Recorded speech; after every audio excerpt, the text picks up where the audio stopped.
A 28-year-old male, just found out that my wife, a 29-year-old female, has been cheating on me with our dog Walker. We got married young and have been together for about 8 years. Everything has always seemed perfect from the outside looking in. Our friends would always tell us how much they envied our relationship, and that was something we kind of loved. However, we had our share of troubles. We were just really good at hiding them. Almost nobody in our lives knew this, but we separated a few years ago, and we thought we might divorce. But the old saying, absence makes the heart grow fonder, really proved to be true with us. After we got back together, we were stronger than ever. Both my wife and I wanted children, but due to some health issues my wife has, we knew that a pregnancy for her would be very high risk. Our plan was always to try and adopt a child once we had the financial ability to do so. At the start of the pandemic, she and I were part of the big puppy boom that happened. Since both of us were home so much, we decided it would be the perfect time to adopt. We adopted a golden retriever pup from rescue, and it quickly became the central focus of our lives. We thought that since we would both be home with it all the time, there wouldn't be any issues. But neither of us was prepared for the energy this dog had. If we didn't let it out to run several times a day, then it would tear our house apart while trying to exert some of its excess energy. We ended up hiring a dog walker who would come to the house a few times a day while we were working to take him out on long walks, run with him, take him to the park, etc. The guy we hired was a graduate student at the local university who was just trying to save up some money while he was in school. When I first met him, I thought that he was a nice kid. He loved the dog, and he was friendly enough with my wife and me. I work in pharmaceutical sales, so a large part of my job requires me to travel and meet face-to-face with potential clients. When everything started to go into the green, my usual workload resumed, and I was traveling again. My wife was still working remotely, so there were a lot of nights that I had to leave her home alone. We had both been huge true crime podcast listeners, so we were a bit paranoid about her being alone. So we had a pretty solid security system installed throughout the entire house. One night I was working late, my team had an overseas conference call, and I hadn't planned on being home until at least 8 p.m. I got a notification on my phone that one of the cameras at my house had been turned off. I stepped away and took a look through all of the cameras on my phone and realized that one of the hall cameras had gone out.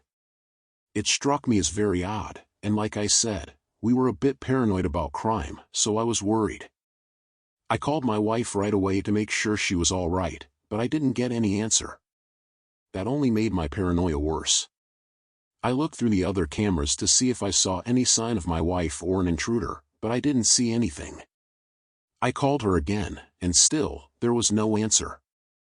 After explaining my concerns to my coworkers, everybody agreed that it would be best for me to leave just to make sure everything was all right.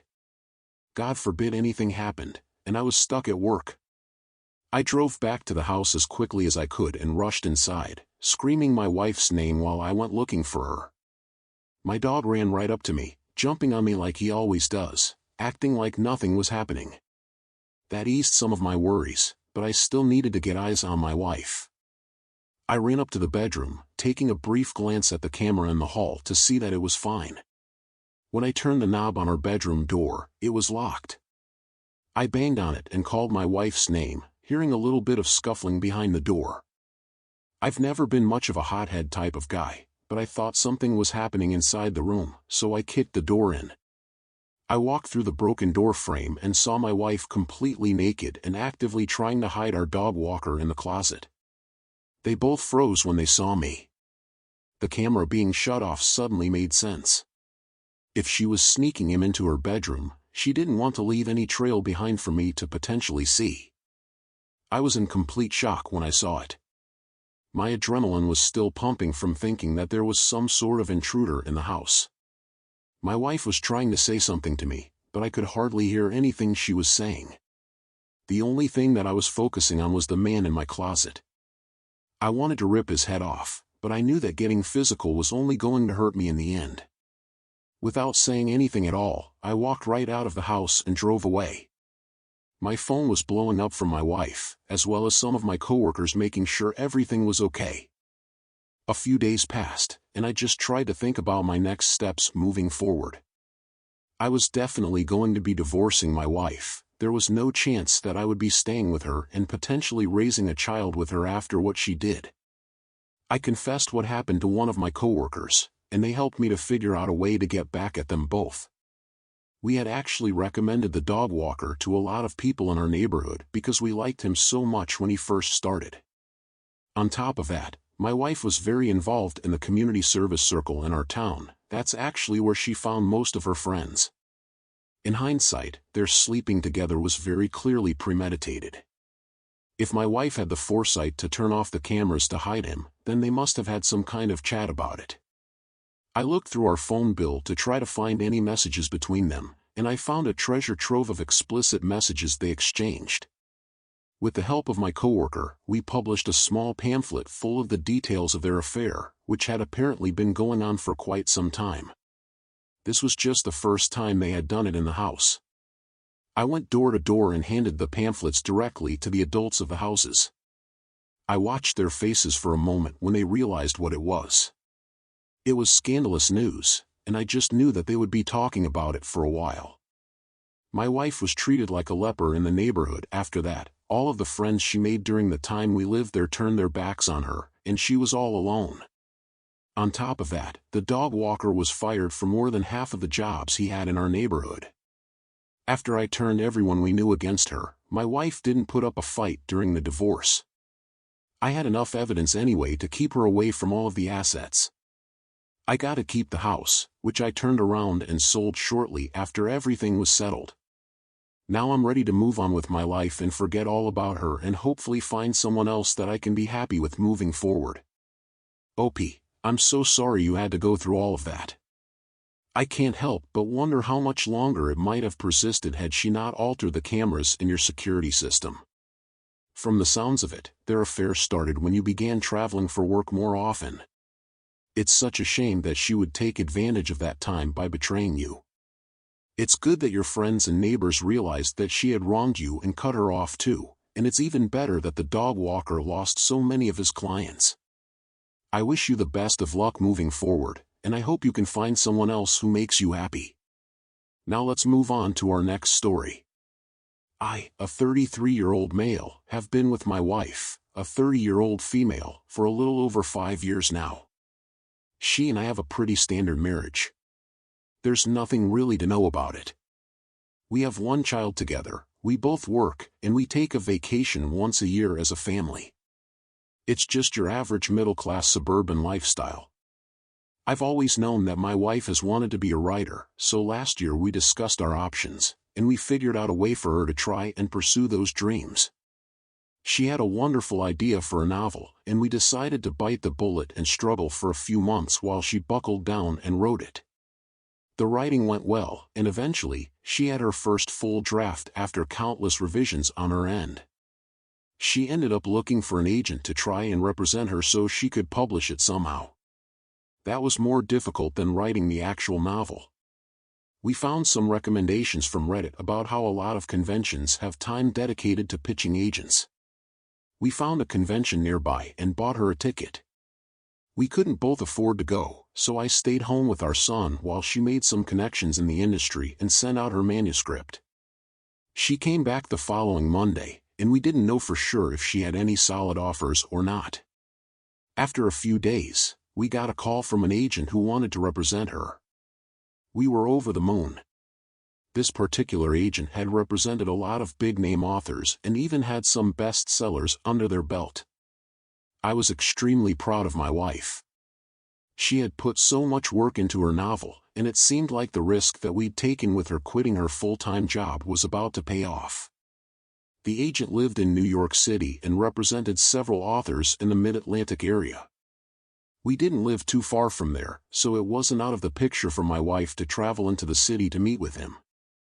They both set a standing date for every other Friday to meet at his office in the city so they could discuss potential publishers, editing, film, and television rights, etc.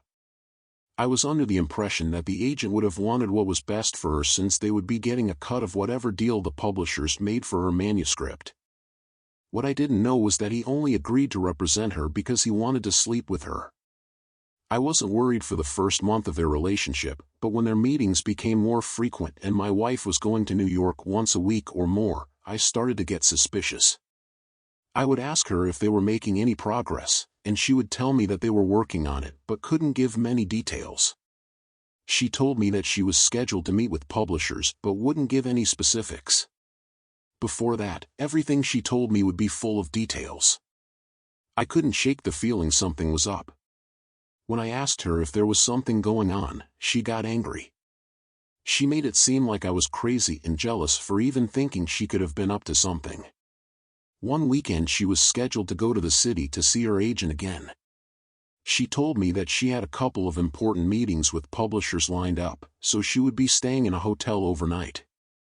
My gut was telling me it was a lie, so I decided to follow her.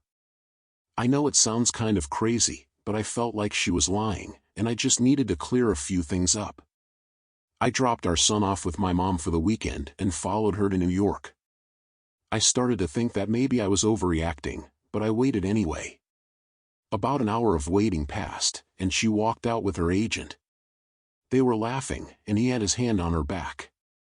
That was a bad enough sign for me to continue watching them. They went to his car, leaving hers behind in the garage. I continued following them to see if anything else happened. First, they went to a nice restaurant together and ate outdoors, sharing a bottle of wine and holding each other's hands. I made sure to take some photos for evidence if needed in the future. Toward the end of what I realized was their date, her agent leaned over and kissed her. I was angry and hurt, but I needed to see what was going to happen with my own eyes. I followed them back to his townhouse where I was no longer able to see them, but by the music I could hear playing, I could only assume they were sleeping together. I drove back home, taking advantage of my son not being there to go into my wife's office without any witnesses. I tried to log into her computer, but the password I thought she would use didn't work. I realized then that she had something to hide on that computer. In any other circumstance, my wife's forgetfulness would have annoyed me, but I was able to find the username and password written down on a note. When I logged in, I found dozens of saved pictures and videos of her agent and some of the conversations they had. It was clear he was role-playing some kind of weird power dynamic thing between them. Honestly, by the looks of it, he agreed to represent her entirely because of her looks. Before I left her office, I printed some of their chats and started planning how to expose them both. I figured if the agency that he worked for knew that he had done something so unethical, they would drop him. So I reached out to them to see. It had taken several days for me to hear anything back from the senior partner of the agency. By the time they called me to listen to what I had to say, my wife was already back home and planning her next trip to the city. I told them everything, emailed the chats, and explained how the agent hadn't actually done anything to help with the novel. The partner told me that what he did was a breach of the agency's ethics, and they would be dealing with him.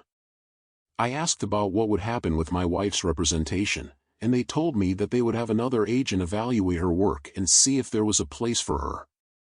A few days passed, and I'm sitting in the living room watching cartoons with my son, and my wife came running out of her office in tears. She said that the agency had dropped her because her agent was fired and no other agents wanted to take on her work. I sent my son to his room and told her to sit down. Then I explained what I did and how I was planning on divorcing her. She tried to deny it and tell me I was crazy, but I showed her the evidence. Everything was in my name, so I told her she had a week to find somewhere else to stay before I put the house up on the market, and then I would be at my mother's house with our son while she was getting everything sorted out. I grabbed my son and walked away from her, knowing that it was probably the worst day of her life and she had no one to turn to. Opie, I'm so sorry you had to go through something like this.